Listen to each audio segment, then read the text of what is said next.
The US Secretary of State Antony Blinken's met with the Chinese Foreign Minister in Beijing. It's the highest profile visit to China by a US official since President Biden took office. Tensions remain high between the two nations over issues such as trade, technology and foreign policy. Mr. Blinken's visit was originally scheduled for February, but it was put on hold after the US found what it said was a Chinese spy balloon in its airspace. It's possible he will also meet President Xi during his stay. Well, our correspondent Stephen McDonald in Beijing watching events. He says the trip is very symbolic. Well, the fact that the meeting is even taking place is quite an achievement. I can't recall another visit by a US government official which has had such low expectations and yet which is so crucially important. I mean, the relationship is so toxic between Beijing and Washington. If at the end of these meetings, at least some new pathways towards communications, at least some new possibilities for more high-level meetings, if those types of things can be set up, I think both sides will be happy and think that they've come away with something, that it's been successful. But it's because relations are so bad that nobody expects any sort of a breakthrough on any of the key issues.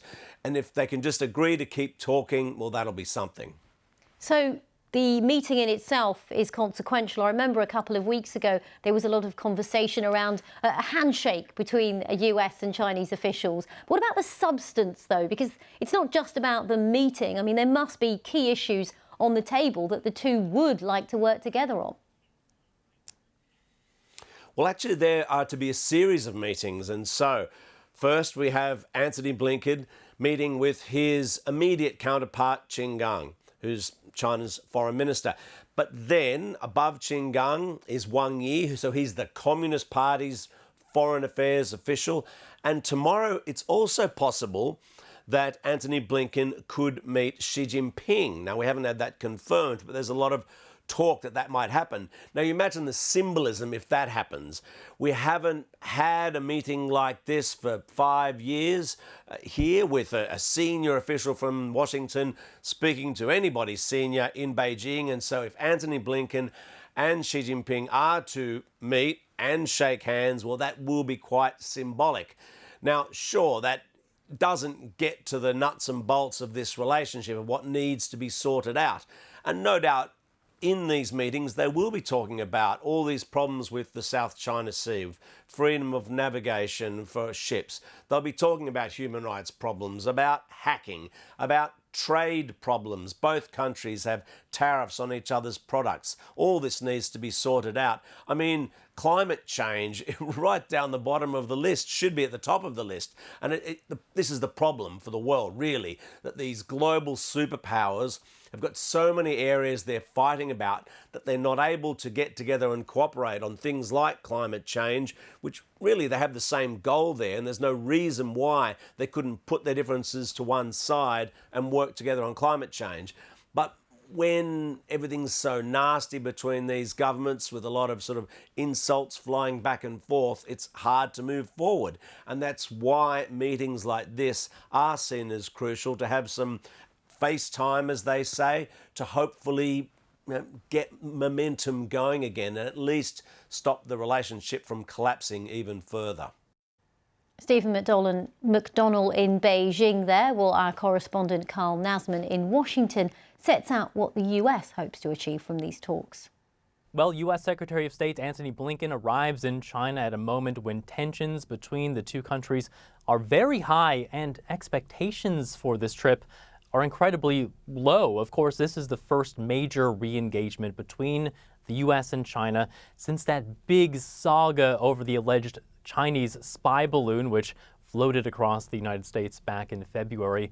And that really is hanging in the background of these talks. So the biggest goal here is a simple one, and it's just reestablishing and reopening those diplomatic lines of communication. There have been some concerns that this rivalry could escalate into some sort of conflict, especially after some of the close calls that we've seen between the two countries' military in the area around Taiwan. Secretary Blinken has called this de-risking, really just that simple matter of making sure that high-level officials on both sides can pick up the phone, can talk to each other in the case that anything might happen between those two nations. Blinken does have a long list of things he hopes to bring up, and he discussed this before his trip. He mentioned that he wants to address tensions in terms of trade, especially high-level technology like semiconductors. Of course, he'll be bringing up the issue of Taiwan and China's position on the war in Ukraine. He'll also mention the names of some American citizens that the U.S. says are illegally detained in China. And interestingly, the topic of fentanyl will be coming up. Secretary Blinken wants to address what he says are the raw building materials for that powerful drug that have been coming from China and then making its way across the border into the United States in the form of fentanyl. But again, no expectations for a big breakthrough here. The bar really has been lowered. And at the very least, the U.S. says they hope that this can lay the foundation and build the groundwork for further summits and further meetings between the U.S. and China in months to come.